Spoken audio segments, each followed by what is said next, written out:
If I eat any more of that chocolate, my head's gonna explode. If Where you don't is know, our committee this caffeine morning? chocolate's not something I need. This is real disappointing. What Our about meeting homework? gets- Did anybody go anywhere and see anything that, they wanna share, or,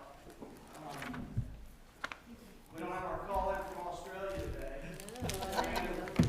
She'll be back soon. Nobody's seen anything that was worth talking about? Sorry, I haven't I'm been anywhere. I sent a couple of people in this room a link. In Austin, where I used to work for about a decade, there is a Rodeo Shopping Center, and it's been kind of an iconic overlook. Route 360, a lot of parking space, a lot of empty buildings. Trammell Crow built it in the 80s. And they're now redeveloping that into a $1 billion project over about 13 years, where it's got mixed use, business towers, you can live, work there. They've reconfigured the driving, they've taken out parking, and it's gonna add value to that part of town. What part of town is it in? South Austin, South Austin. near Barton Creek Mall. Oh, okay. Overlooking that, it was a huge parking lot, and it's gonna bring in tons of money for that city. All it takes is money. Well, And vision. we have banks up in the North Market kind of area, and we have one in Allen, one in McKinney. I've been spending more time up there. And we have one out towards Broxton. You've never heard of Broxton. It does not even have the stop sign. It's not a one light. It's not even a stop sign now. But I drove over there, and that takes you up from McKinney through like Prosper and Anna and up that direction where you're in the middle of nowhere, but they put in all this infrastructure, and there are all these commercial looking aprons that go right up to the line of fence and all, and I get out there in the middle of nowhere, and it looked to me to be like an outdoor theater type construction project. It looked like a stage to me and all, and I asked our market president up there, and he goes, yeah, and I said, how are they doing that? And he said, oh, it's a group of capital investors. They think this area's gonna grow. And so before there's a grocery store, or before there's, the aprons just literally are going to the barbed wire fence. These people found investors to go in there and build this venue. And I thought, okay, now I'm talking about I know that area is blowing up and growing, but right now when you drive through it, it looks like, going to Cushing. And I thought, okay, if they can attract somehow somebody to do that, then our crazy visions of, flipping the stage around or a parking garage with, things on top is not impossible. There's somebody out there somewhere that can see visions like that. So I thought, I'm going to tell the committee about that. So, well, if nobody else has anything else, we got a lot to do today, and Keith's not me, so I'll turn it over to Keith if he doesn't find us right. I know, I am really sorry, everyone. I'm working on this cough. Can I move my seat? Yeah, could you, everybody just go I away? feel ya. I had one of those. It lasted for so long. It's been going on for, I think I had started when I first came here last month. I just can't shake it, and I apologize, so bear with me a little bit. So we want to jump right in, because there's a lot to talk about here today. So our agenda is, I got great introductions last month, got to know you all a little bit, and just want to introduce Chad is with DTJ. Chad's behind the scenes expert doing all the plan writing. So if we misspell anything, it's Chad's fault. And then everybody on the staff as well in the back, really helpful this last month, the last few weeks, getting some information to us that we could prepare for today's conversation. So thank you all very much for that as well. So we want to talk about what our purposes is today is to refresh our memories on the project timeline, talk about the feedback that you all provided the last couple of weeks, which was really great. I highlighted some key initiatives, and by the way, you have a packet. The slide deck is in the packet in front of you. If you'd like to read along, the font is too small maybe. Some implementation strategies, some key strategies moving forward. I want to revisit some of the opportunity areas and kind of get some grounding with the opportunity areas. They're really quite visionary, but we have to make sure that this plan is grounded in realities. So it's important for us to kind of talk about the opportunity areas. Certainly all throughout this conversation, this discussion, having more discussions, and then we'll hit on what the next steps are going forward. So So again, thank you all for having us come into town. We drove around last night with Chad.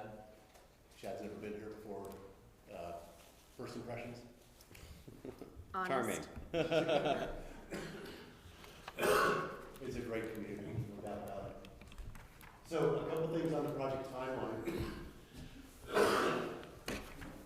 We are working with Jessica and Elena both to make sure that at our end, we fulfill our contract and to get a draft plan, a downtown plan, by the end of March. Now, there might be some discussions about pushing that out a little bit, but that's still our commitment contractually for the city of Nacogdoches to get a draft plan to you all at the end of March. That allows, if we stay on that schedule, that allows the staff to go through the adoption process, going through the public hearing process. And we don't know if that's a month or two, but so we're wanting to stick to that, the schedule as best as we possibly can. But what you see here, we've been kind of doing 5 or 6 things concurrently at the same time here, right? We've been working on a vision, draft policies, strategies, and those lines, those bars don't ever just sort of stop. They continue to move forward and continue to have dialogue. So just because we've talked about community values months ago and a draft vision statement doesn't mean that we're done talking about it. It's an evolution. It continues to evolve, right? So all of these things will develop and continue to develop until we deliver a draft plan. And by the way, those things could still change once you're in the adoption process. So that's important to keep this in mind.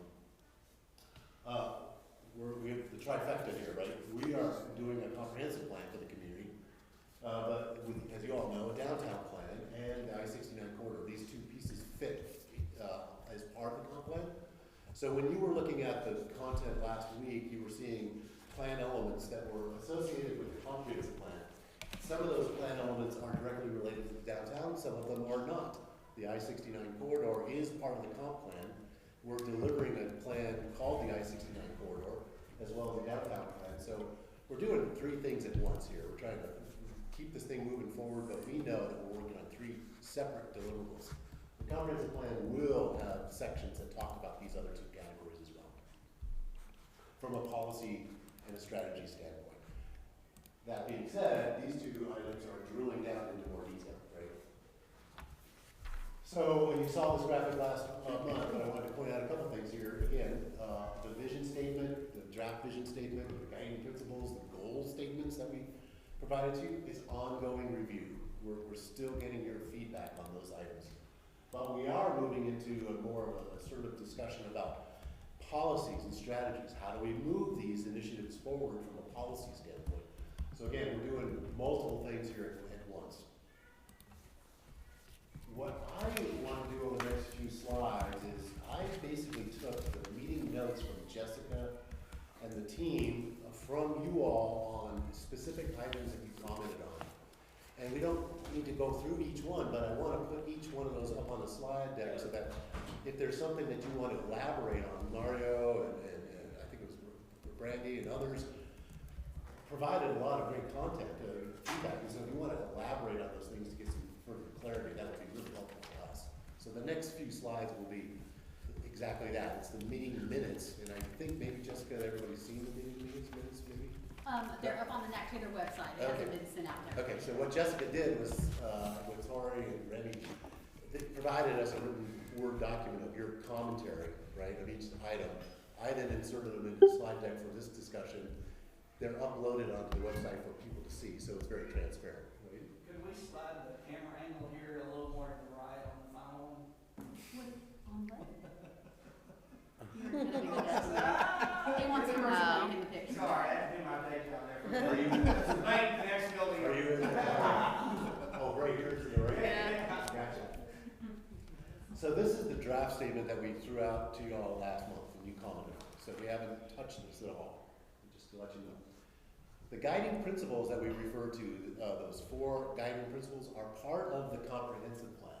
So we're organizing the comprehensive plan around these things, and then each one of these things drills down into more detail, what we call plan elements, which you all commented on, right? So these are part of the comp plan, but they also do apply to what you're doing in the downtown plan. This is what I mean. This is the comments that were written up and given to us on Friday by Jessica. So these were Randy, Perky, Miles, Mario provided on the draft vision statement. And this is really good input. What I want to point out is something really interesting. Again, a vision statement is a succinct statement that's looking to the future. It's describing your community in the future. It's not describing, not going to just today. It's like, hey, 10 years from now, we envision our community being X, Y, and Z. And so it was interesting that I think it was Randy who kind of suggested rewording some things, which was really great. And then Mario, you came back and said, I don't know if the reference to oldest town in Texas is a vision statement piece. And that's good dialogue, right? So you all have to work through that a little bit for us, and we'll revise this accordingly. But if you think about it, the vision statement isn't about factually based in a background and a prelude. Hey, we are a community that's been established. We are, in fact, the oldest community in Texas. That's true, and it's very important, but is it part of your vision statement going forward, right? That's what you all want to kind of try to work through a little bit. So we'll do what you want us to do, but just kind of think about, again, the vision statement is succinct, it's visionary, and it's looking to the future. What do our next generations, little person there, what are they going to expect in 10, 15, 20 years? You are charting that course out in the future, so that's the difference between all the other pieces of the planning effort that we're going through. So, does anybody have any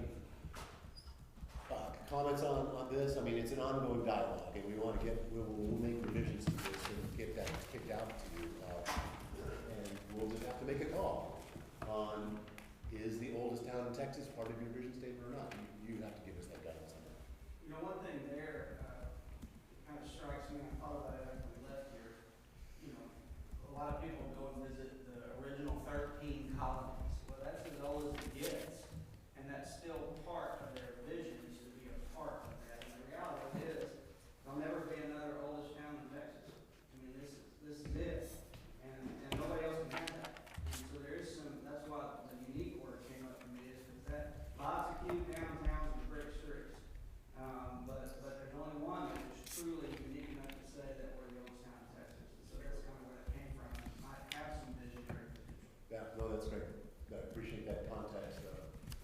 Just in the short drive coming from Austin to hear that, you go through Crockett, you go through a couple of small towns, and you have this really traditional urban form with your square, which is different than what the Spanish settlements were doing. The Spanish settlements were creating a town square that was an open plaza, didn't have a structure popped in the middle of it.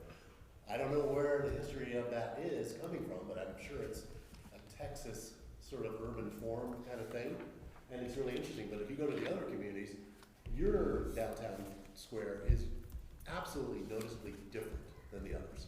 Yes, it has a building form sitting in the middle of it, and yeah, you go around the square, it's approximately the same size, but the character of the buildings that line this space is really quite unique. So unique is really truly appropriate. So those were the comments that we got on the vision statement so far. And then, as I say, the next few slides, what I did was I organized them into the guiding principles. So we have economic vitality at the top. These comments were about the housing, and again, we haven't done anything with them. We're just documenting them, right? So really, a lot of great commentary in here. So what we basically asked you to do is the goal statement correct? A lot of good comments. There's a no. Add this, add that. Are we missing anything? And then we got into the last question down here. What are the specific recommendations that we need to change? Because we gave you draft recommendations, right? So this is just an example of really good input. Does anybody want to elaborate on what you're seeing here that you all talked about last week? I want to say, I'm recommending the use of demographic and population data so that it keeps future committees on target. Right, that we're not focused on building senior housing if that senior bubble has moved on. We're not focused on building elementary schools if the birth rate has dropped over 14 years. Right, so keeping people on target to ensure that we use that population trend data that's available in our planning. It's a really good point because, again, back to the comp Catalyst Commercial is a subconsultant to us. They're doing the socioeconomic demographic analysis they have. It's in the existing conditions report. We have a good snapshot of what your community is in terms of demographic makeup. We're not necessarily putting that data in the plan content, but it's an appendix item, so that if somebody's scrolling through this document, they can quickly go to the appendix item to see that data, and that data is important. What's interesting though is you might see trends where your example, Mario, is that senior housing doesn't seem to be prevalent.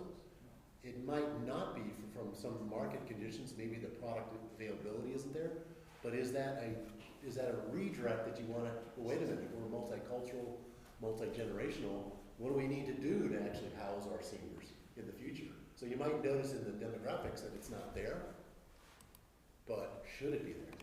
That's what you all want to be aware of as you're kind of looking at these documents. It's a great comment though. I just was curious how we go about with the zoning, to change like our current zones, and ordinances to match what, like, how's that gonna work? Yeah, great question. So Randy, we're talking about Randy's comment about creating a zoning ordinance that encourages a variety of housing. So not unlike many communities throughout the United States, zoning is complicated, it's conventional, it's difficult to change because it's a legal document and it takes a much different process to go through than a comprehensive plan level. The comprehensive plan sets the vision. If that's an important criteria for the city and the planning department and others to actually address that, that's a next step, and it's what we typically would call two-step. One is a code audit, which is a quick look at your zoning code today to identify areas in the code that are inhibitors to prevent certain things from happening, and it identifies gaps. And so it's an audit. It's literally, we're just auditing the lay of the land of the zoning code. The next step is oftentimes a rewrite of the code to literally fix that piece.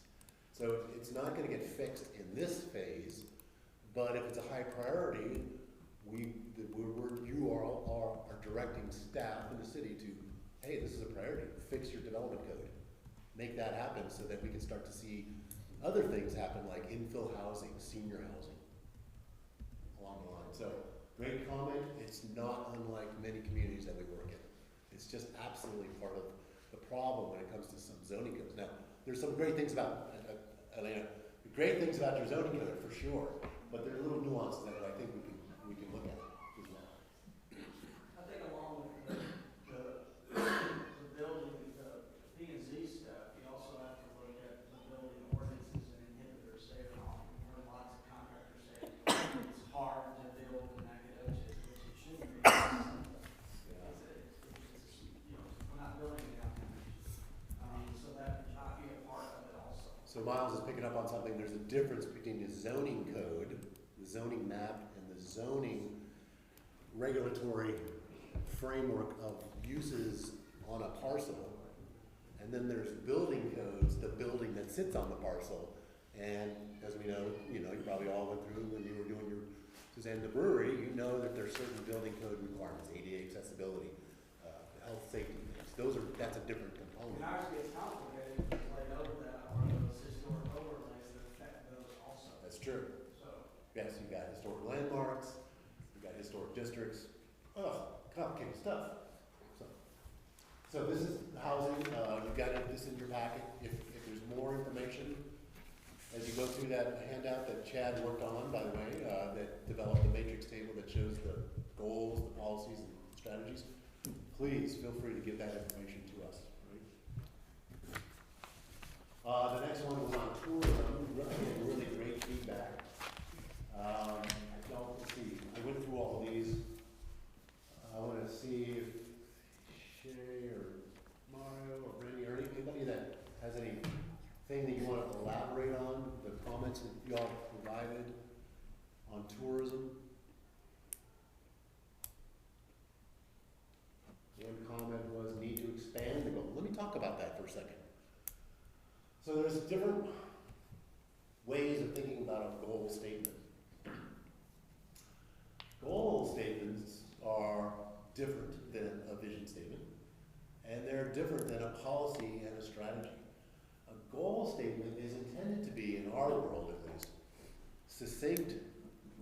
concise, aspirational, somewhat open-ended. It's not intended to solve all of the problems in the one goal statement.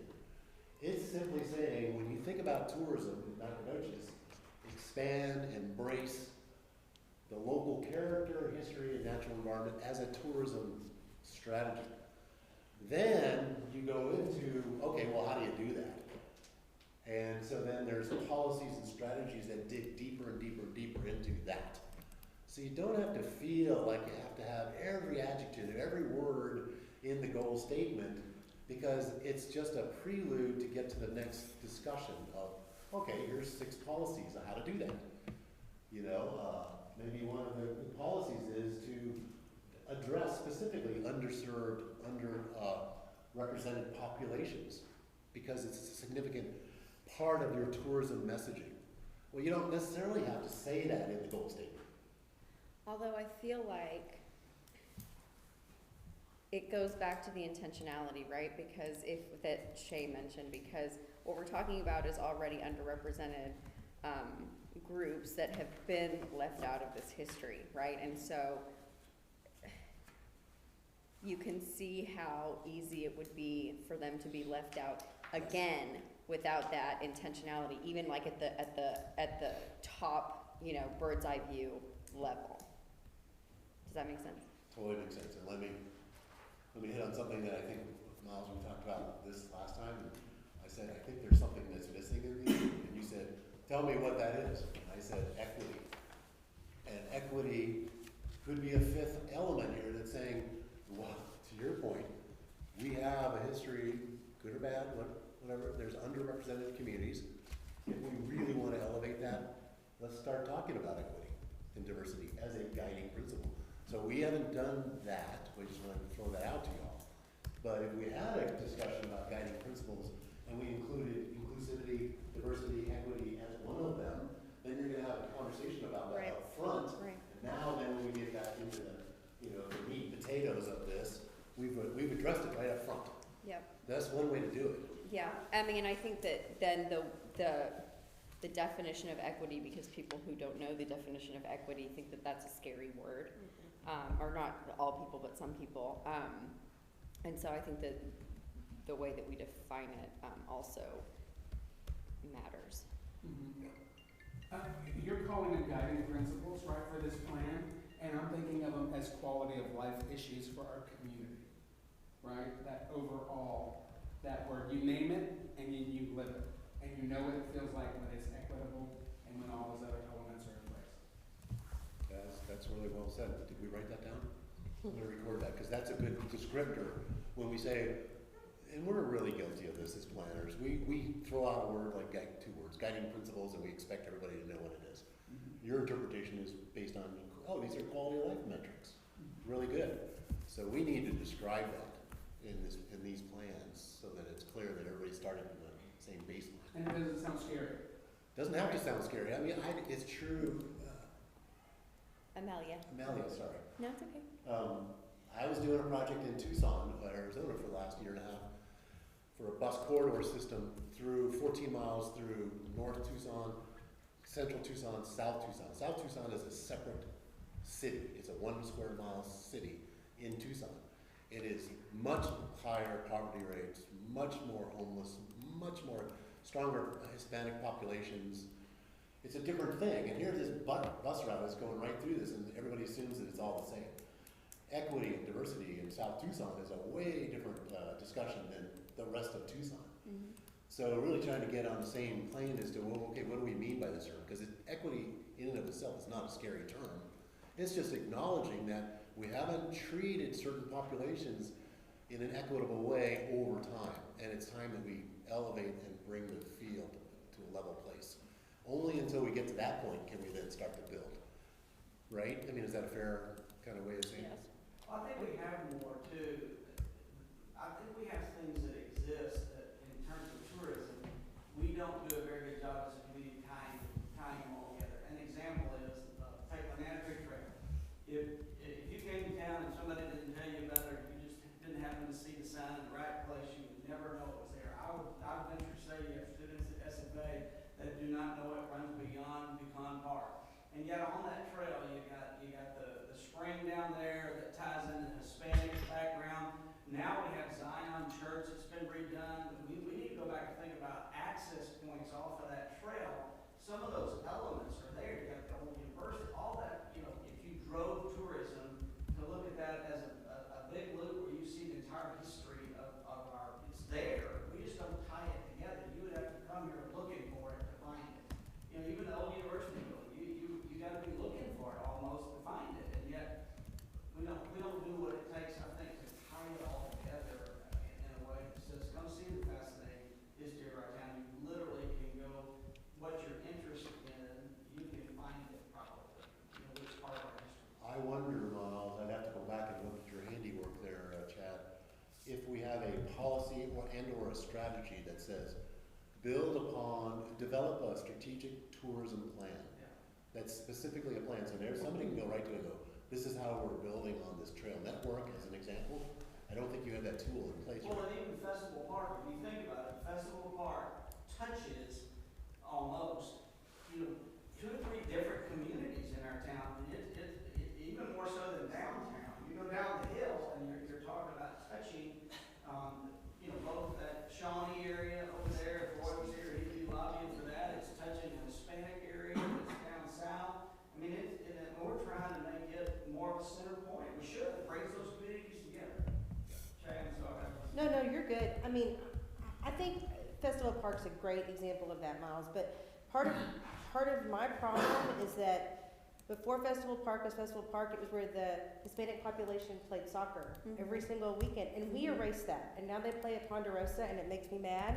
And because local character is all about who is saying who local character is. And I'm the president of the CVB board, and those stories are still not being told enough. And having lived here all my life, like, I'm lucky because I look like the local character of Nacogdoches, but not everybody does. And so I get pretty angsty about it if it's written. I mean, I understand that a goal needs to be pretty succinct, but I also understand the history of this town and that we need to say now out loud that this has got to be a priority, or it's great that it's gonna be a strategy, but it won't be a priority. So that's my soapbox. I agree. I think that it needs to be more obvious, like, explicit, great word. Because I think that there's lots of people who move here. Like, I've been here 11 years, so I have learned all of this stuff.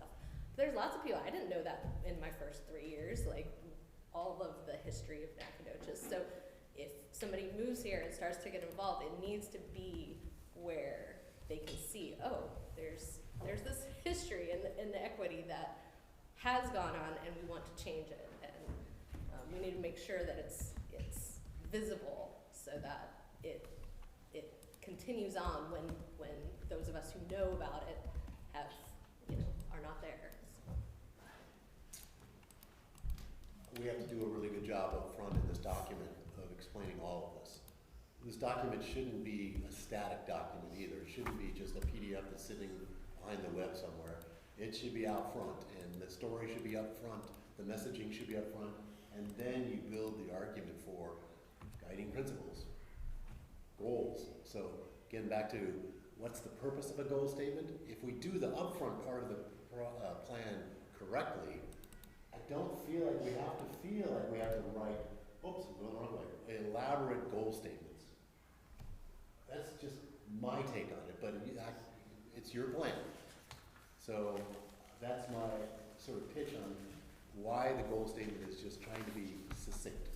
Because we're building the storyline up front, we're telling the history, we're telling the storyline, we're setting the stage of what your priorities are, and we're talking about the goals, and then we're saying, oh, this is how we're gonna do it.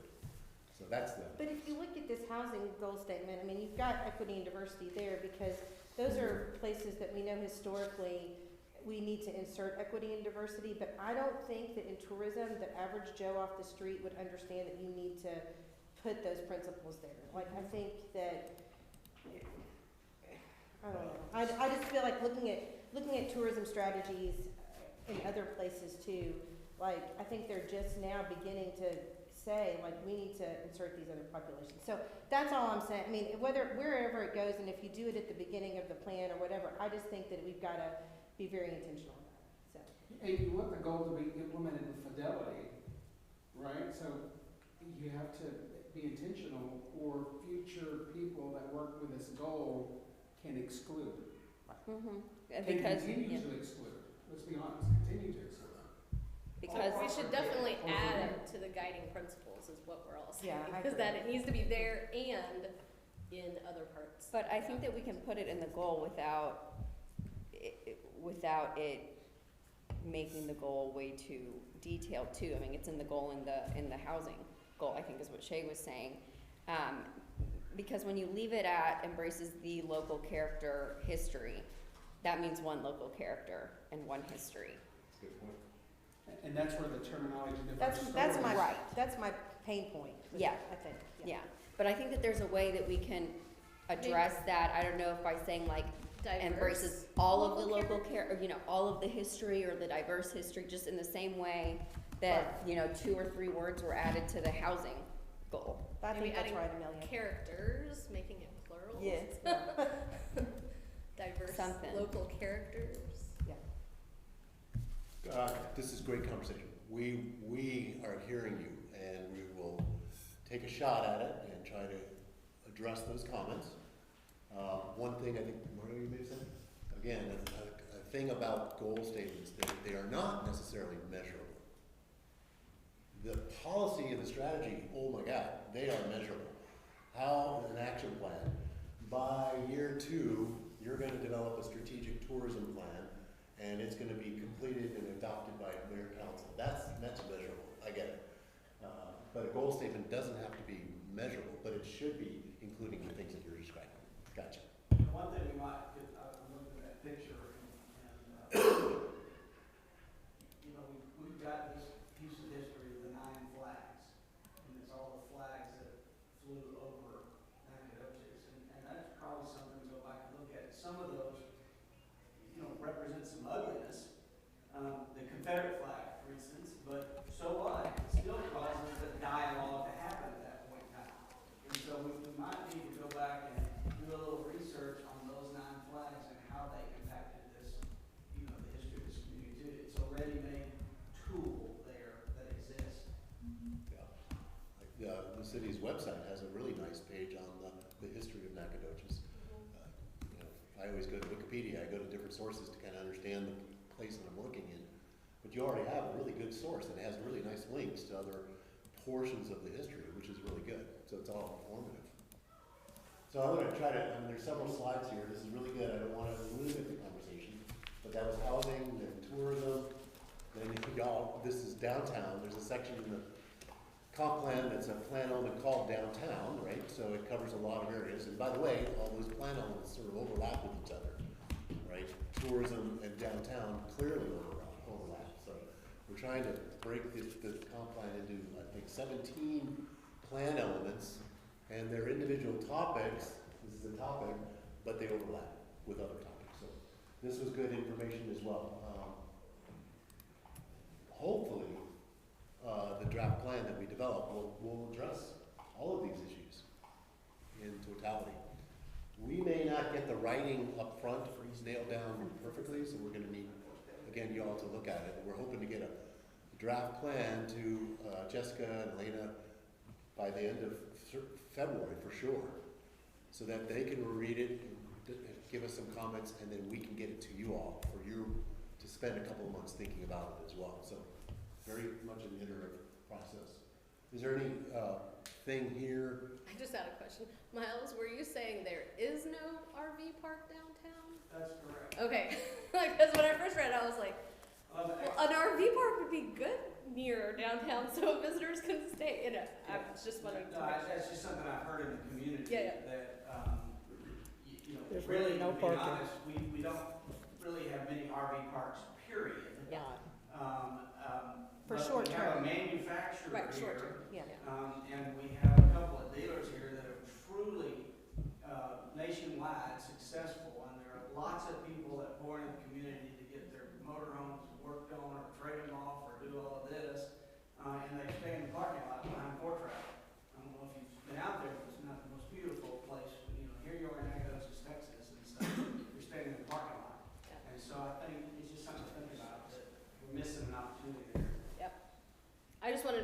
we're not saying that you No, I'm don't saying I want want. one, Okay. I know to one. At least one that 20-foot van campers. This is really good information. The item on the very, very bottom really stuck out to me. Back to my prelude comment about these opportunity areas, they're all really great. They're capital intensive. You know, redoing a streetscape is not an easy thing. Facade restorations, any capital improvement typically requires money. And so if we don't have a funding source to do those things, we're sort of dead in the water a little bit. I mean, as great as those opportunity areas are, there's gotta be a way to fund it. And it doesn't mean you have to fund all 7 of them. What if you funded the first and the most important priority one that started to build momentum? The community likes it, it was done successfully. There's gotta be a way to fund these projects, and so this is gonna be a hard one. Many communities that we work in have business improvement districts. It is a frontage, it's based on parcelization, tax roll assessments, or frontage of a storefront. Yeah, it's a tax. But that money is very specific to go toward these investments that you all approved on or want for your downtown. So that's gonna be a hard one. And somebody's gonna have to kind of just get up and stand up and go, hey, this is important, we gotta do this. So. And Keith, I think some of the feedback with that one was, no one in this room that we talked to was necessarily saying we don't want to do that, but it's never been done in Nacogdoches and especially downtown. So a lot of it was, if we recommend that, it needs to be like, and here's what it looks like here, and here's how they do it in other areas, just so people fully understand what we're saying, we're recommending. Gotcha. That's a good That was thing. a lot of it just because we haven't done those things here. in the past. Understand. So we can pull 2 or 3 or 5 examples of where it's happening in other communities and do a little simple white paper that says this is what it is, this is how it works, and this is their return on investment. I think that'd be very helpful. Yeah. Business attraction and retention, clearly, I realize as we go through this that y'all didn't have enough time to get through this, so you start seeing fewer and fewer comments, but I know this is still really important to y'all. This is just, again, what we saw from Jessica. But Can I just say on my comment on that one? I know in Austin, they just say supporting minority-owned businesses. They're not bringing in women, they're not bringing in different groups. So when the city is doing business with minority-owned businesses, that's the wording they use on the policy.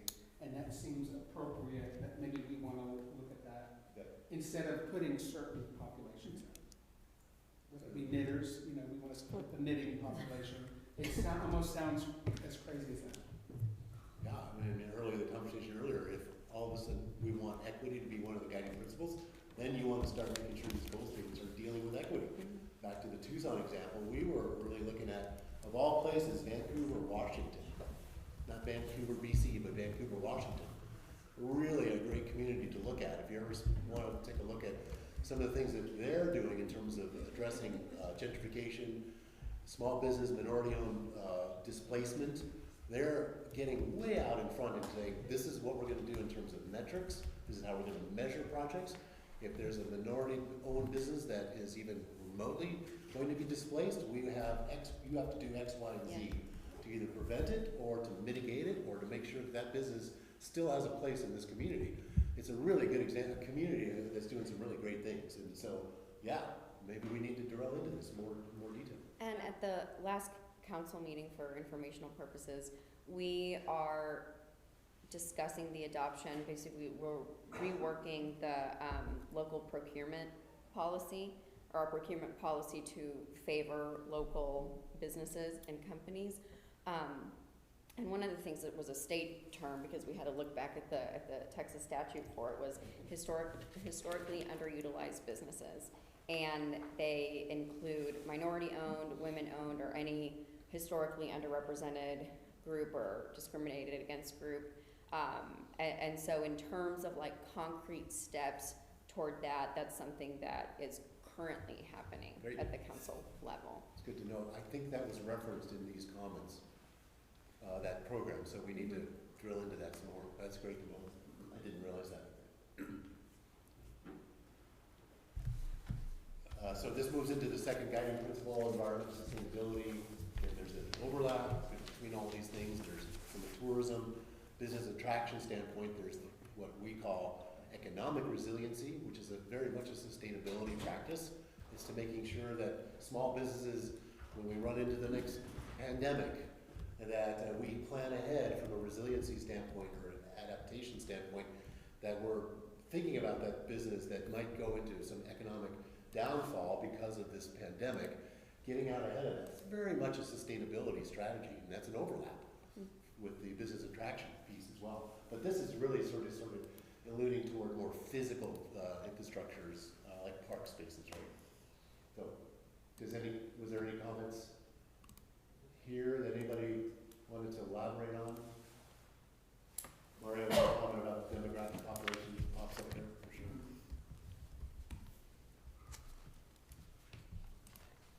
One of the things that we're running into, planning for open space and parks seems pretty straightforward. There's a per population capita, so many parks in a community, but are those parks equitable spaces? Are they being designed for multicultures who see spaces differently than maybe I do or you do? And so thinking about that equity component in the design of park spaces, age-appropriate play equipment, ADA accessibility, all these things come into play here. So I'm going to try to go through these pretty quickly, but if there is something that you know that you want to flag, just call it out. Open space and trails, I think we might end up rephrasing this a little bit to say open space and urban trails, but again, that's part of the comp plan. There was some good input here. Do you remember, Mario, I think that Yes. might have been the policy about having so much open space per development. Was that the one? And I can't read the comment from back here, but just- what he's referencing is the acres per 1,000 population in NRPA puts out, is the comment that Mario was referencing. Gotcha. And we're currently at, I think, 8.3 or 8.4 here. But that's park space, not developed park space. Right. So it's park acreage, but for instance, Mill Pond Park is 20 acres, but 17 of that is not developed, it's just forest. So that kind of gets down into the weeds, but if that's the comment up there, that's what Mario's referencing. So my question there was, is in this plan, is the verb establish or explore appropriate? Which one? Yeah, I gotta go back into the original, right? I cannot remember it. I don't have that matrix table in front of me, but we'll address it. But what Brian's talking about is it's very formula driven in terms of the acreages of parks that support a population based on per capita. We'll take a closer look at that. And I think we should definitely have it in there somewhere that as our population grows, we need to add to the developed park areas, because even with that, we're not, I think it's 10.4 or something that they recommend per 1,000 population, and we're at 8.3 or whatever, so we're already below, and even all of that isn't developed. Brian, I'm sure the Parks Plan gets into that in great detail. Here's a good point. With these plans, the comp plan is not trying to embed everything from the Parks Plan. The Parks Plan is part of the structure that you have. So, yeah, we need to make references to the Parks Plan so that people have an understanding of the basic principles of that plan document. Tori, did you have? Yeah, I have the recommendation here if you want me to read it real quick. Oh, would you mind? Yeah, it was establish parks and open space requirements for new development projects. Yeah, it sounds fairly benign, but what we would do in that chapter, we'd say, refer to the Parks and Recreation Plan 2017 for more detail, so the reader knows that there's additional information. Okay, I want to be respectful of the time here because we've got a lot to go. Let's see, so under natural resources, develop and protect plant species, yes, absolutely. If you don't have an ordinance, create an ordinance, that's a strategy that we want to talk about in the plan document.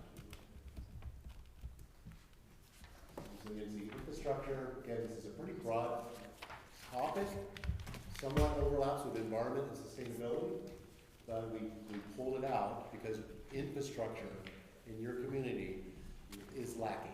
Whether it's sidewalks, streets, surfaces, utilities, it's been deferred for many, many years. Infrastructure needs to be addressed. And it will help stimulate economic development, redevelopment, for sure. So back to the funding source. You gotta have funding sources to do that. Community identity, let's see. Yeah, so community identity covers a couple different things. Historical and cultural heritage. The goal is to preserve the community's deep-rooted heritage through the continued conservation of its buildings, places, and stories. I could see us rewriting that a little bit, but you know, it's again trying to stay at a high level, aspirational level. So if you have comments on that, Jessica, Shay, Ricky, y'all had some thoughts. So we need to kind of dig into this. Brandy's comment here, restore to maintain, protect, and restore buildings. That's a good example of taking from the goal statement and getting into more of a policy statement, getting into more specificity. Okay? Public facilities, this is about libraries, city hall, fire stations, police stations, physical buildings, that's what this category is about. Okay. Mario, you comment about, let's see, what was your comment here? Properly fund staff and invest in public education institutions. Some plans, I'll just say, include public educational institutions like the high school, elementary schools. In this discussion, other plans separate this out and say city-owned public facilities. So we'll just have to work through and figure out what the appropriate strategy is on that. So here, since if we don't want to target education, can we do recognize the importance of properly funding institutions? In the goal statement? In the goal statement. We can do that? Because it's very explicit. You need to Yeah. properly fund them in order to run. You can't Absolutely. neglect it and expect them to run Yes. as Yes. facilities. Not only run them, maintain and operate them, but also as the city grows, population to continue to reinvest with new facilities. Yeah. Yes. Sorry if I feel like I'm jumping. There's some other things I really want to cover here. Downtown arts festivals and events. It's not just downtown, of course. The relationship between the university and downtown, great relationship there. Should be built on. Collaborating on arts festivals and events. So this is a really important piece in the plan. Who has a couple of comments here?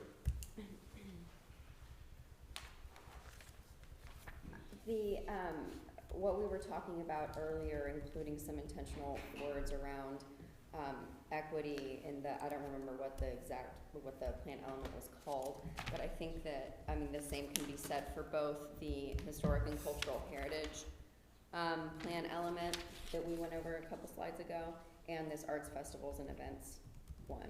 Because again, it's the singular celebrate the culture and singular character of the community. Written out in the goal. Gotcha. And the singular, I think, could be problematic, even in the goal statement. And do you have suggestions on that? The same exact suggestion that I had Okay. earlier, figuring out a way to incorporate intentionally the equity aspect Gotcha. of it. So could we say multicultural? Something and like that. Diverse characters? Yes, of the community? yes, Pretty yeah. simple. Yeah, just like adding two Yeah, words. totally. And by the way, a lot of the comments here that you all provided is just like insert this word. It would be really great. And so we're going to do that for sure. Yeah.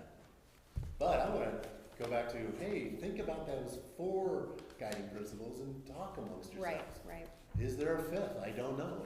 Let's try to get some direction on that if we can.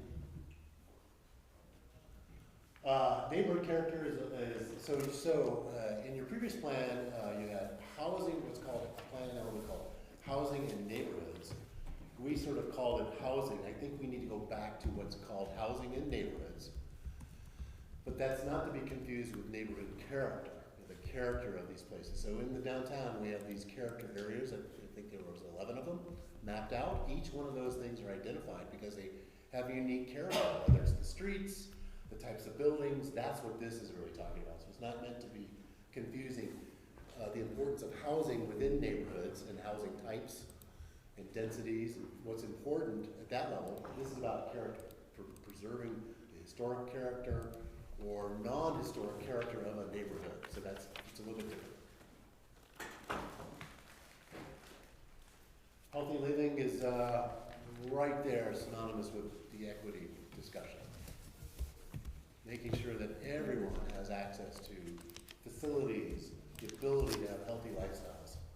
This is really important, and it was not in the previous plan. Give this some thought. And I think the last guiding principle at this point is connectivity, so mobility, access, and safety. This is about the street network system, how streets and blocks function.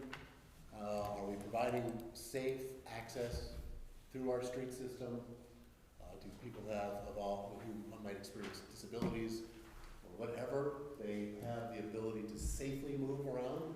And we're starting to introduce, I don't know if you picked up on this, but this notion of the 15-minute neighborhood, which is quite popular these days, but it's really saying, look, everybody should have the opportunity to go from their home to their job or to wherever they're going and walk that trip barrier-free, so that they don't feel inhibited crossing a street, or they simply physically can't make that move. So that's what the 15-minute neighborhood is all about.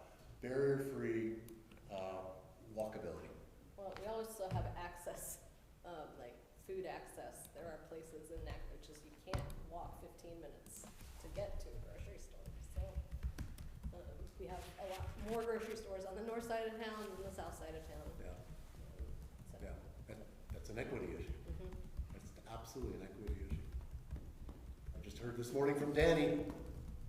Put his truck in the shop, has to walk from the shop to his office. How I many did times that Saturday. Yeah, I do. 4 I did that hours last downtown. week. The walking was unreal. Uh-huh. And we got our civil engineer to do that, we're making progress. Good day. Okay, so, and then there's, subsequent to this is the bicycle pedestrian I network. didn't realize how bad the I'm gonna sidewalks were. till Convince Saturday. Chad to include transit in this category. Spent 4 Bicycle, hours pedestrian, on it. transit. You have a It's transit amazing. system here, and I was reading about it, so we need to talk about public transit as well. Then, I know that you I just threw these together and you didn't really get into these, but obviously, as I said earlier, the regional network, I-69 corridor, we're gonna be talking about those in the plan, and then technology communications. So I'm sure you didn't get a chance to get to these, so we will get your feedback. Yeah. I did, on the regional network one, we did get the email last night from Jessica about this agenda for this project. So I just had including, needs, values, and vision of the community for that I-69, make sure that it's not, Oh, to add vision to this. to add vision to Gotcha. I-69, and that there's intentional planning around that corridor in an equitable way. That way it doesn't become what you would call a slum around a highway. Yeah. You tell us how much you want us to talk to you about this corridor, but what we've started to do is look at the entire corridor and identify the length of the corridor, where major gateways and major and minor nodes are, intersections, and what the land uses might look like around those nodes. We're starting to pull that together. We're gonna get that to Jessica and Elena, talk about it in more detail, but we're starting to kind of really develop that. Happy to show you those slides and how we're thinking about the framework of the corridor. And on technology, I think that the goal there seems a little weak. And I'm referencing the Texas Essential Knowledge and Skills, or 21st Century curriculum from a state document. Just saying we can use technology to create better quality of life, make technology accessible in equitable ways, prepare the community with resources and tools and skills needed to live in a 21st century global community. Those are from the quality of life metrics. And develop 21st century leaders in order to increase productivity and economic security. So Mario, I'm either gonna take that piece of paper. I will from you. give it to you. But the reason I'm bringing it up, guys, we're almost a quarter century into the 21st century. Yeah. And we're still talking about issues. I had computer access in 1987. Yeah. That's a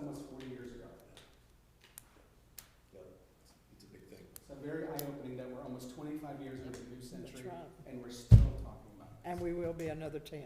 Hopefully not. Because technology will continue to change, Right. but it is a shame that so many communities simply don't have access. Yeah. Not just in Nacogdoches, by the way. So, if it's okay, I'd like to move on, because there's a ton of stuff here. This is just an outline of how we think at the moment that the downtown plan is gonna come together. So the blue items are the categories, the chapters, if you will. And we're gonna cover each one of these components in the plan. A couple of things, we're really trying to focus on these main categories: land use character, built forms, mobility access, arts, culture, infrastructure.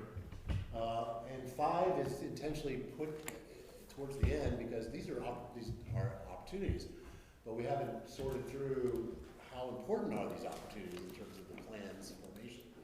And then, of course, there's always we need to have a discussion about how do you implement the plan.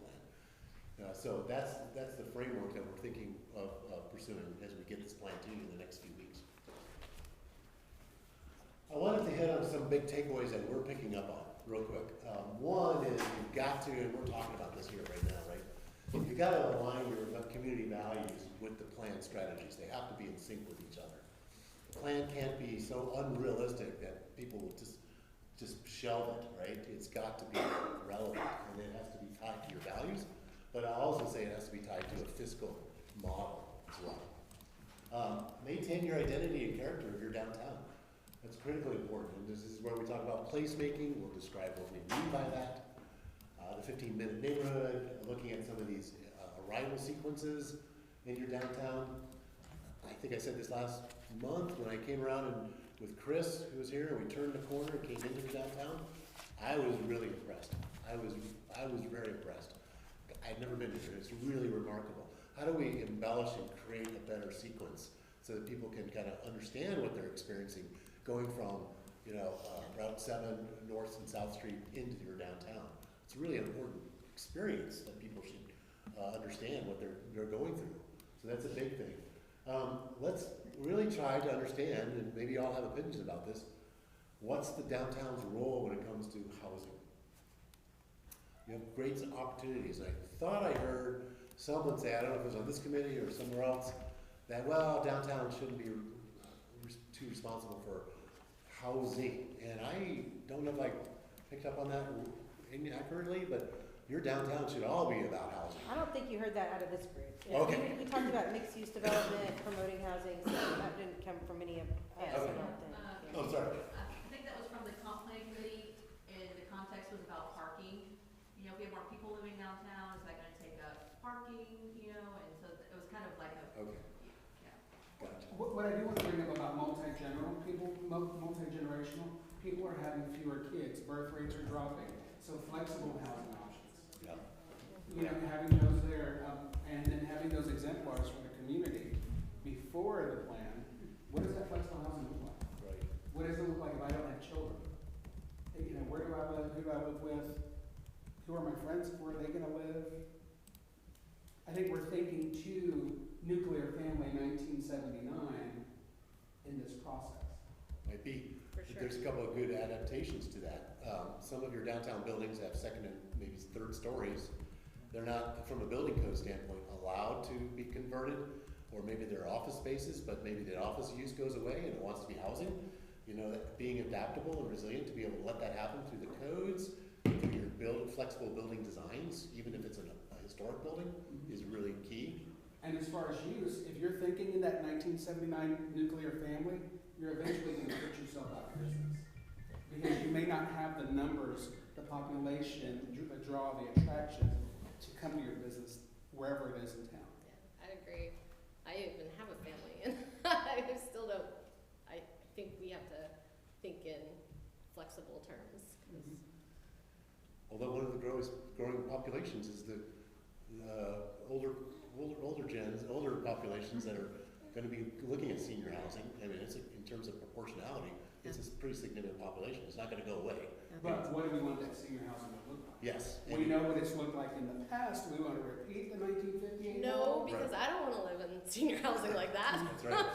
Or do we want to do something different? We have a choice to make. Yeah. And what does that housing look like after that population ends their shelf life?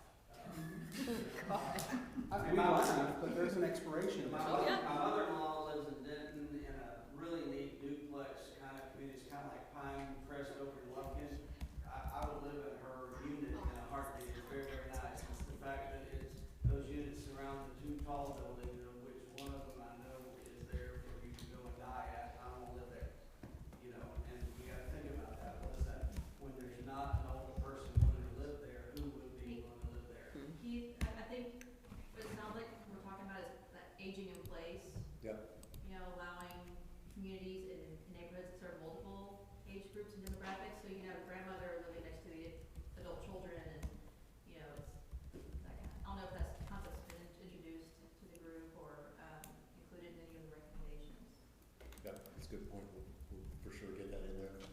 And I think as far as the adding housing downtown, dealing with Main Street the last couple of years, the only hesitation I've ever heard from people is like, we don't want gigantic, huge apartment complexes right next to downtown. Yeah. Because that's the only thing people go to the worst case scenario. It's like, we don't necessarily want that either, but there's a lot of housing options you can do around downtown, redeveloping second stories, doing smaller cottage homes, so it doesn't have to look like a gigantic apartment complex, right visible from downtown.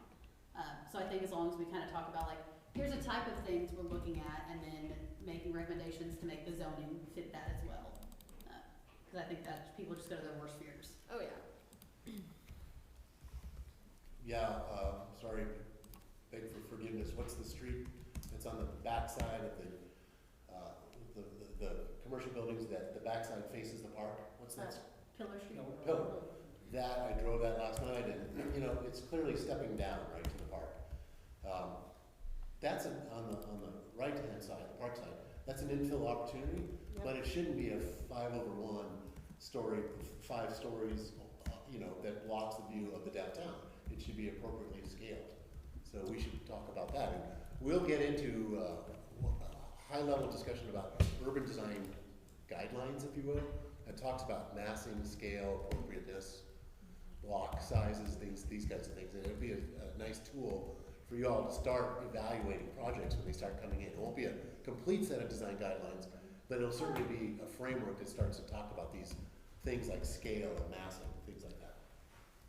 Jessica, was there any opposition to the structure that was just built on Church Street? No. The only problem with that one was our Historic Landmark Preservation Committee codes and planning and zoning codes said they could do 2 separate things, and so that's something I think we'll have to work out as far as we've talked about kind of doing transition districts where it's not an historic district anymore, but we still want it to feel kind of like it is, but it needed to have a higher, or what's it called, where more people live in it? Density. Higher density, I could not get that word. It needed to have a higher density according to planning and zoning, so we need to look at kind of some of those transitions. To where work together. It's kind of downtown, or it's kind of in a historic district, not necessarily. But as far as from the people that own businesses and buildings downtown, everybody loved it. There was no problem. No, because it's beautiful, it fits, people are living there, so I didn't hear any opposition to it. I thought it was pretty creative what they did. The McLeans did a great job on that one. Was it that So one? these are 3 big takeaways. We'll talk about the infill housing. This map was built off of the charrette that was done in September.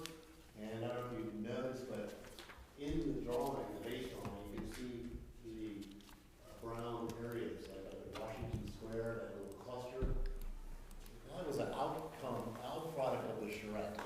And I don't know if you all worked on that, but there's a lot of potential infill opportunities. Now, it wasn't too systematically evaluated. It just looked at open spaces. We could do a building here, et cetera, et cetera. What we've done is just try to calculate the number of units that are just represented on the map, so that when I'm working with Jason at Catalyst and Jay, we can then start to get a sense of, from an infrastructure standpoint and from a fiscal standpoint, if you started to do those kinds of infill projects, whatever they look like, you could start to see some revenue generation, tax base increases. That's what we want to start to help document that. This isn't just a fancy drawing that says you can infill this, but it's tangible. You actually can increase your revenues in your community, and you can put that money back into the downtown to do streetscape projects. So that's the idea. It's a baseline, it's a starting point. It's not trying to suggest that this individual should, develop that. It's just saying hypothetically, we can get so many units in the downtown if we start looking at these individual parcels. So there's the opportunity areas and the numbers, and then there's these infill dots. Other big takeaways, again, funding sources are needed. You gotta talk about that. You gotta come up with some suggestions, recommendations that people can buy into. Over the last several decades, you developed a pretty good backlog of deferred maintenance, just sidewalk repair, street repairs, basic stuff that you need to address before you can start to see development happen. But you want to demonstrate that you're willing to commit to doing those things to draw in private property owners to actually do something with their properties. I was building, I don't know, something about vacant buildings, maybe in the backlog of deferred maintenance. I don't know if that's where it should be, or because we have a lot of vacant buildings downtown. I mean, not as many as we used to, but I think that should be addressed at some point, and I haven't seen it yet. I may have missed it, but I know Jessica mentioned it at some point. Yeah, I think it ended up it's in my notes under one of the goals. I don't remember where Yeah. exactly it went, and then, Midway down, vacant parcels, but Yeah, I think what you're saying is let's elevate that conversation. Yeah. Because that conversation supports this graphic. right. I mean, what that's telling me is that there's a lot of infill potential if people are willing to do it and they understand what does the development look like. To the point earlier, we don't want to see massive apartment buildings. We want to see sensible infill opportunities that are one-offs here and there. So yeah, we want to talk about that. I just thought it should be in with that For other sure. grouping of things, so that when we're thinking about that, it's there. Yeah.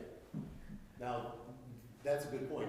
This, however, is more on the city side to provide support from a services standpoint and a capital improvement program. So the deferred maintenance is about city infrastructure, not a private parcel. Right, but aren't there ways for a city to encourage people to not have vacant buildings? Yes, there are lots of ways. So that's why I'm thinking, like, we need this, like, the city zoning and whatever ordinances to address Yeah. the vacant. Absolutely. And the bottom line is starting to get there, get people to support it, Right. the vision, and then find the goals and objectives that we've been talking about, the strategies, it'll get right into that. What do you have to do to your zoning code to make that happen? If I own that building around the corner and I've got this vacant 2 space floors up above, I know I gotta do facade restorations, there's all kinds of infrastructure problems. I don't have the money to do it, there's not a grant program that I'm aware of, Yeah. all of that. So this list is really just, I gotta give credit to Jessica for sure. I took your literal I don't know, list. did you just copy this out of my I did, I admit it. I took your list, I described it a little bit differently, but this is just a list, like this is just ideas. One of the things I want to point out, Commerce Alley, you might hear the word Wunderf and go, what the heck? Wunderf is a Danish design concept that basically says, take those streets and make them more pedestrian friendly.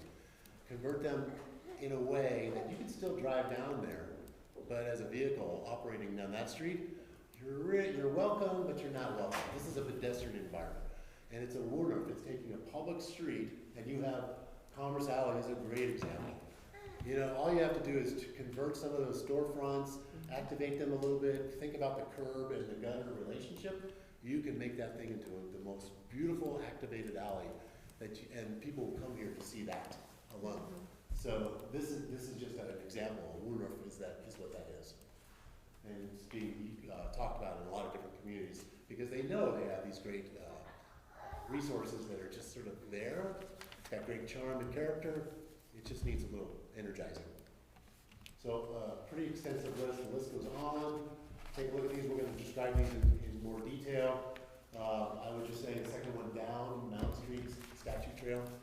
You know, I find that Mount Street is really interesting because it's a direct link between the campus and downtown. There is this notion of what we call complete streets. Complete streets are basically converting that public right-of-way from right-of-way line to right-of-way line into a way that it's far more bicycle, pedestrian, transit friendly that still allows vehicles. It's different than a Wunderf, but it's talking about this street is intended to be designed as a complete system, that everybody has the right to use that. And so there could be simple modifications to many of your streets that are actually converted to more of a complete streets thinking. So we'll introduce this idea for people to think about. It's really kind of thinking about the long-range vision of how you think about your street network. Keith, does complete streets, does that concept cover kind of like lighting and things like that as well? Absolutely. Safety, curb cuts, ADA accessibility, safety, walking at night. Yeah, Cause I know that's been a big thing in town lately, is like, some of the sidewalks are great, but they're right next to the street and there's not enough light right there, and so people don't always use them, cause it's easier to walk somewhere else that has street lights, but maybe not a sidewalk. exactly. So what it's really trying to say is from this right of way line, from the private parcel, that right of way line, all the way to the other private right of way line, rethink how you distribute space in there. Most of our streets are just set up for cars, trucks. But if we rethink it, you could start to pull off some really innovative solutions. I think we need to talk about those kinds of things. Real quickly, down at the bottom, a lot of discussion about how to deal with parking. We always say, form follows parking. Urban form follows what your zoning code tells you to do from a parking standpoint. That's why we see single uses that have sea of parking spaces. If you think about the zoning code as a creative tool to rethink about things like parking, shifting from conventional metrics like you are required to provide a minimal number of parking to going to maximums or eliminating parking requirements altogether and let the market drive the supply, you can start to see changes over the next few decades. So parking is a huge issue from a zoning code standpoint, to just give some thought. I have something to say. I think we need some education about that for our community, because while I am all for that, and I think it's great, so many people focus on parking because they just don't know other options or, you know, other ways to do it, and they just think of a very open parking lot, and that's their idea of, you know, parking. Yeah, it's a huge education thing. It's hard to get our heads around that. What is 3 parking space per 1,000 square feet? I mean, it's just written for planners. You know? And the average person, what does that mean? Well, when you start looking at aerials and you just look at a mall and you start to see that amount of parking, and you know that that's designed for the biggest shopping day of the year, which is after Thanksgiving. Right. The rest of it just sits empty. That's a sustainability issue. Let's see, what do we got here? Oh, I think I went the wrong way. Then just quickly, next few minutes, talking about some strategies. We're gonna really focus on this section in the plan, and the first and foremost strategy that any community needs to think about is identify a champion. Who is that person or that department that is responsible for this plan? There has to be a person. And it's gonna be Jessica, because you're the downtown person. Well, there's Tori, other Tori. Oh, there you We have go. a new Main Street manager. Yeah. Oh, This is gonna be her. we have a new hire? Yeah, I do need to introduce Tori, we should have done that early on. Tori Huddleston, who's back here in the back, we're wearing almost the same color shirt, we've done that several times already. She just got hired as our new Main Street manager, started about 2 weeks ago, she came to us from Plainview up in the Panhandle. And so she's gonna start sitting in on all these, because once this document's done, it's gonna be for the Main Street Department to kind of run with it, and it's gonna be her guiding document. Can I even add there that we look at succession planning? Because people retire, people get new jobs, people win the lottery, and once that person's gone, we don't know what happened to the Right. plan. I do It's gonna plan on work on running a a shelf. here pretty soon. For sure. Welcome, Tori. Looking forward to your thoughts on everything that we're talking about here. Second item is downtown plan interdependencies. We have a lot of different organizations. A lot of organizations have their own mission statements. There's lots of overlaps, but they're different. Bringing all those great organizations together to have one collective vision is really important. We're trying to understand how to pull that together. In part, that's the project champion, but also it's talking about the bottom item, which is about programming and operations. Pulling all these great initiatives together in one vision. We've talked a little bit about policy and development code amendments, absolutely critical to this whole initiative, whether it's the comp plan or the downtown plan, and the I-69 corridor. So we'll be making recommendations, high-level recommendations on what to do in terms of that code amendments. And then, like I say, program operations. I made reference to the idea of a downtown business improvement district. Typically, that's what a bid does. It deals with the programming and operational aspects of a downtown. And many communities use that as a strategy. There's a lot of communities that don't have it as well, so that's okay. But the idea idea is to understand what your priorities are, where your funding mechanisms are, and who's responsible for what. So, I wanna make sure, let's talk about, it's a lot to take in, but, are we missing anything? And I'd really like to get a good sense from you all on what you think intuitively the priorities of downtown might be. You know, we don't have to figure it all out here, but ultimately we want to have a conversation of, if you're going to do 5 things or 3 things in the next 5 years, what are those things and how do you get there? That's what we really want to hear from you all in the next few weeks. So are we missing anything that we haven't talked about? One thing that I will say is, several times in this process, y'all listen well. So it does us some good to see our comments, you've heard them, they're printed there, you know they're on our mind. You know, there was an incident earlier on in those zones where we had missed out, and that zone 6 or whatever, which was this Shawnee area. Yes. That was picked up and put in there, and I think that's important to keep us feeling like you are hearing us.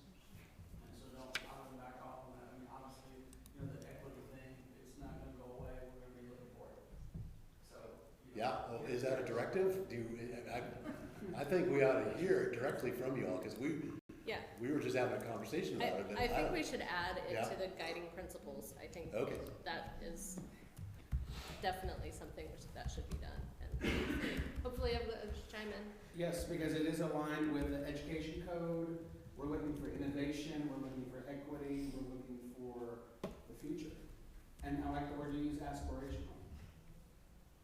Right. One thing for me, I just forgot because I'm looking for words.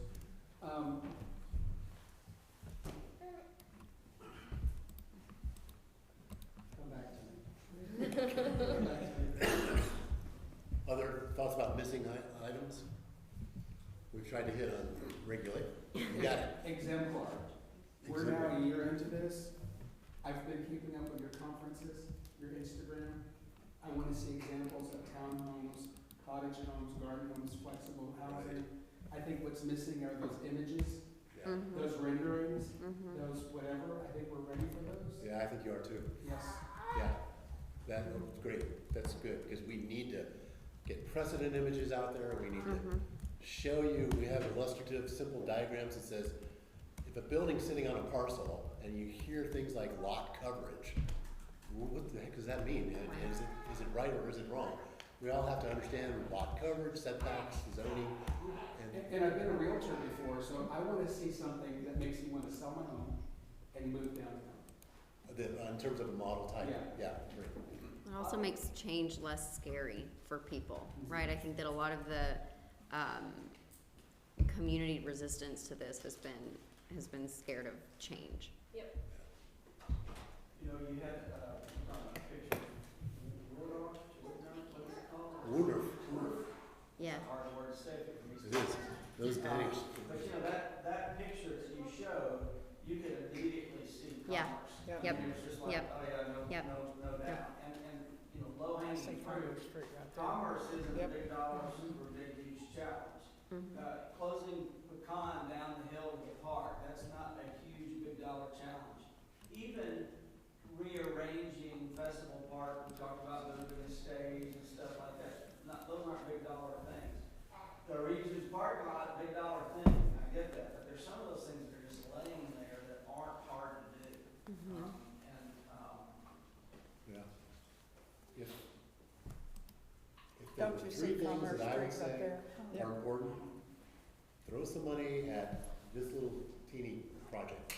Throw some money at Festival Park, get it to happen, and then address some zoning code issues so that you as a private property owner, oh, I see the city's putting some money into this is really cool, I wanna do this project now, but I still have a problem with the code. Those 3 things would be pretty remarkable. One other low-hanging fruit would be moving the visitor center and having an iconic business move in there.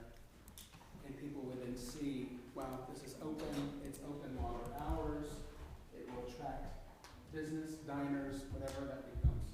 Well, we talked about also having some sort of a vendor in there that can run a cafe or could run a, you know, more of a boutique type element that would retain the business center, but also you'd have a coffee shop atmosphere that was not necessarily run by the staff of the business center. But, So What if, multi-use. yeah. what if that building as a shell was retained, but everything on the inside was converted and it was multiple, food co-ops, gallery, it was Yeah. multiple things. So I go in there and I can get a croissant, but I can look at this really cool gallery, and there's another gallery, and there's this interactive thing over here. If it's programmed in a way where you just respect the historical nature of that structure, but you think about the experiential aspect being different on the inside, I would go there every day. I'd go there every day. Yeah, I think making the visitor center a place where people who live here also want to go Yeah. is important. Austin, in the recent few years, has totally renovated one of the buildings downtown and turned it into, is it called a food mall? Is that what they're called? Where there's a Food bunch hall. of food hall, and that's a really cool place. It's always packed. There's a ton of diversity of options, and I mean it's like right in the center of downtown. Do you know which one I'm talking? Have you been to it? It's What's it like called? subterranean, right? Yeah, Yeah. yeah. It's so cool. I mean, again, money, And I've but been to some food halls like in France, and they're huge, and they're nonstop, and they're busy. yeah. And people need to go there to get their meats, cheeses, chocolate, milk. So it's active 24 hours. Yeah, Uh-huh. no, that's basically dynamite. Dynamite. I think Okay. another thing that's really doable is the farmer's market idea. A couple years ago, council explored different locations. And Jessica, you can probably provide some context to this. It ended up being kind of shut down, but I think it's worth revisiting because it doesn't seem like it would be a particularly high dollar thing to do, but something that can have a big impact.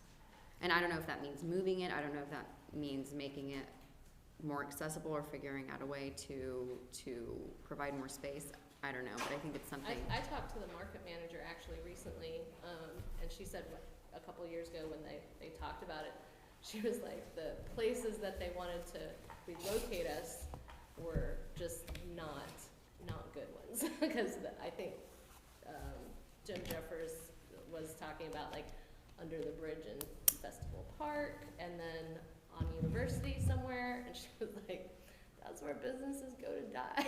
On University is what she told me. I was like, oh, that's terrible. Well, but I think that like the under the bridge idea, I think actually, I mean, and I go to the farmer's market to buy things, but Yeah. I'm not a vendor, so, but I think that it makes it more accessible in terms of what we were talking about, Festival Park being this location where a lot of communities are connected. And I It's think the if same way that under that happened, bridge. then it might change things. Well, but- and then the other thing though too is that, I mean, the farmer's market is a really big attraction. Mhm. And so I don't think, it's kind of the flip, like I don't think that the farmer's market manager needs to be worried about dying businesses. I think that would be a huge attraction for people. People aren't gonna stop going to the farmer's market. And one thing we talked about, the reason I added farmer's market to some of this list is on Saturday, it's hustling and bustling, it's busy, and the whole rest of the week when you drive past, Yeah. it's this huge piece of concrete Yep. that you're like, what's going on there? Yep. So even if it's redeveloped to like, during the week, it's food trucks, Yeah. and we have seating out there all the Right. time, and Saturday it's farmer's market. So even if it's something like that for now, while you work on, is there a better location, is Festival Park completely redone, and we move on permanently, I think that's even a step we could do relatively easily, where it's like, you could set up the food trucks there, and we could put some benches and tables, and then it's used all the time, and when you're coming into downtown, it's not like, is that abandoned, like, what is this? Yeah. Cause I think unless you're from Nacogdoches, when you drive past it, you're like, what is this thing? Uh-huh. People in Nac know it's the farmer's market, it's the old hitch lot, it's great, but A it dual looks, purpose. Maybe a sign. Yeah. Location. Like, open Well, Saturdays. We've also talked about ordinances that would allow us to go to Cowboy Jack's and take a beer out of Cowboy Uh-huh. Jack's and walk down to, you know, wherever, and then go to the cottage and have my glass of wine in a portable cup and be able to go wherever. And those are things I think that, there's been a lot of rich discussion, and I don't know how it's been captured, but I know that those are things we've talked about as far as trying to encourage development, and those are just policy changes that might not be too hard to implement. Mm-hmm. and some of those things as far as like the downtown entertainment district, which is how you are able to take the drinks from one place to another. That, and then things like the vacant building ordinances, that's something the Main Street Board's been talking about too.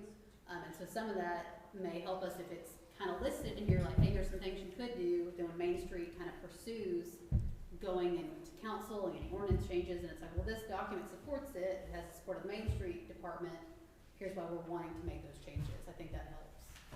At least it helps us on the back end when we're like, here's why we want to do these things.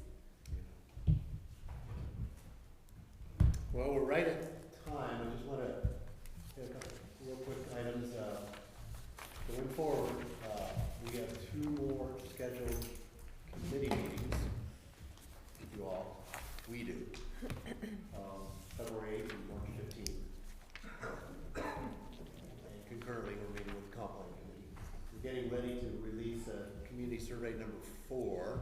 Got comments from staff and from others, and we're going to launch it pretty soon. It'll be up and running for the next 3 or 4 weeks. So those are major next steps.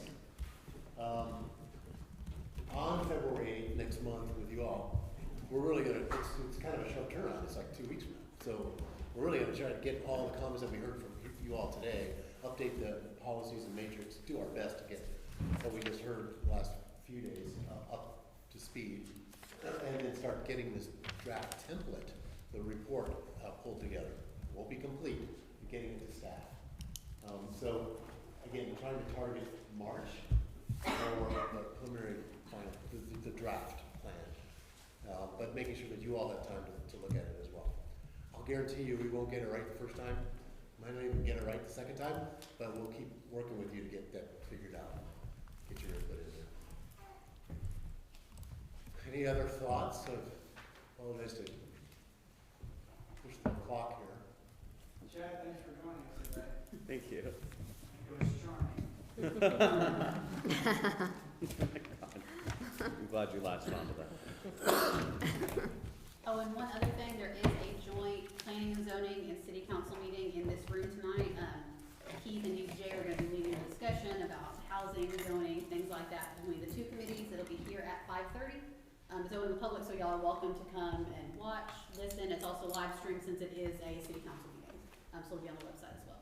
So yeah, and we invited, also sent an actual invitation to everyone that came to our housing focus group and our neighborhood focus group. People that kind of gave some feedback and informed some of these things were invited back to make sure that we heard them right and get their input in the discussion going forward.